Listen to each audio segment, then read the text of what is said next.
દીવના ઘોઘલા ખાતેથી Diu special staff દ્વારા પેટ્રોલિંગ દારૂનો જથ્થો ઝડપી પાડ્યો। કેન્દ્ર શાસિત પ્રદેશ દીવ ખાતે દીવ પોલીસ વિભાગની સ્પેશિયલ સ્ટાફના ઇન્ચાર્જ જીતેન્દ્ર પંડ્યા અને પીસી કેતન રાઠોડ દ્વારા દીવ વિસ્તારમાં પેટ્રોલિંગ કરવામાં આવી રહ્યું હતું। પેટ્રોલિંગ દરમિયાન આશરે 1:05 કલાકે ઘોઘલા મેઇન રોડ પર જય અંબે બાર પાસેથી શંકાસ્પદ વ્યક્તિઓ એક મોપેડ પર કાળા જબલા પોલિથીન તથા બેગ સાથે જોવા મળ્યા હતા। પોલીસને જોતા જ તેઓએ ત્યારેથી ડરી અને ભાગવાની કોશિશ કરી હતી। પોલીસ સ્પેશિયલ સ્ટાફ દ્વારા તેમનો પીછો કરી તેમને પકડી પડ્યા હતા। તપાસ કરતા તેમની પાસેથી દારૂનો જથ્થો મળી આવ્યો હતો।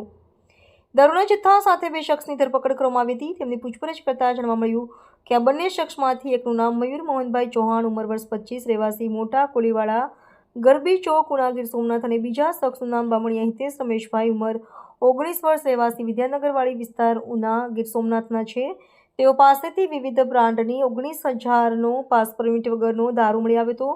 સાથે જ્યુપિટર ગાડી 65,000ની જપ્ત કરવામાં આવી। એમ કુલ ₹84,000નો દારૂ અને ગાડી પકડી પોલીસ સ્ટેશનમાં કાયદેસર કાર્યવાહી કરવામાં આવી હતી અને પોલીસ વિભાગે દારૂનો જથ્થો એક્સાઇઝ વિભાગને સોંપ્યો હતો।